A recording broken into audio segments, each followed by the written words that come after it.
अंगणवाडी सेविका, अंगणवाडी मदतनीस यांच्यासाठी आताच्या क्षणाची सर्वात मोठी ब्रेकिंग न्यूज ती म्हणजे अंगणवाडी सेविकांचे मानधन थकले, कर्मचाऱ्यांच्या कुटुंबावर चक्क उपासमारीची वेळ. पाहूया बातमी खालीलप्रमाणे सविस्तर.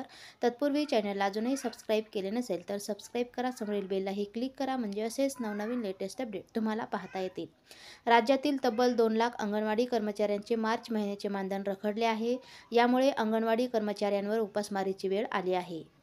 एप्रिल महिना संपत आला तरी या अंगणवाडी कर्मचाऱ्यांना मार्च महिन्याचे मानधन मिळालेले नाही. राज्यातील तब्बल 2 लाख अंगणवाडी कर्मचाऱ्यांचे मार्च महिन्याचे मानधन रखडले आहे. यामुळे अंगणवाडी कर्मचाऱ्यांवर उपासमारीची वेळ आली आहे. शासनाने अंगणवाडी सेविका आणि मदतनीसांचे मानधन तातडीने द्यावे अशी मागणी अंगणवाडी सेविकांच्या संघटनांकडून सरकारकडे करण्यात आली आहे. एकात्मिक बालविकास सेवा योजनेअंतर्गत एकात्मिक बालविकास योजनेमार्फत सुमारे 2 लाख अंगणवाडी कर्मचारी ग्रामीण, आदिवासी व नागरिक क्षेत्रात आपले कार्यरत आहेत. अंगणवाडी सेविकांना दरमहा 13,000 तर मदतनीसांना 7,000 रुपये मानधन दिले जाते. मात्र एप्रिल महिना संपत आला तरी या अंगणवाडी कर्मचाऱ्यांना मार्च महिन्याचे मानधन मिळालेले नाही. त्यामुळे प्रपंच कसा चालवावा असा प्रश्न अनेक अंगणवाडी कर्मचाऱ्यांना पडला आहे. अंगणवाडी सेविकांना मोबाईल रिचार्ज, टीएडीए व योजनेच्या कामांसाठी स्वतःचे पैसे खर्च करावे लागतात. अशा परिस्थितीत वेळेवर मानधन न मिळाल्याने हा खर्च भागवायचा तरी कसा असा प्रश्न त्यांना पडला आहे.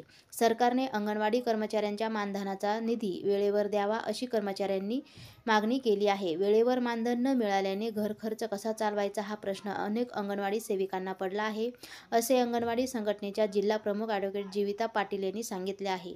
तसेच सरकारी कर्मचारी वर्गाचे मार्च महिन्याचे पगार मिळावे म्हणून अशा प्रकारे आधीच तरतूद केली जाते. त्याप्रमाणेच अंगणवाडी कर्मचाऱ्यांच्या मानधनासाठी शासनाने तरतूद करावी अशी मागणीही त्यांनी केली आहे.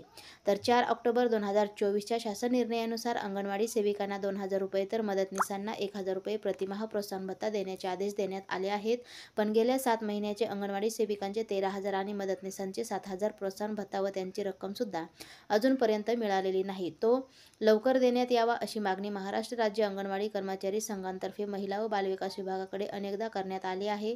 तसेच याबाबत विभागाच्या मंत्री अदिती तटकरे, प्रधान सचिव व एकात्मिक बालविकास योजनेचे आयुक्त यांना पत्राद्वारे निवेदन दिले. मात्र प्रोत्साहन भत्ता व त्यांची रक्कम अद्याप मिळालेली नाही.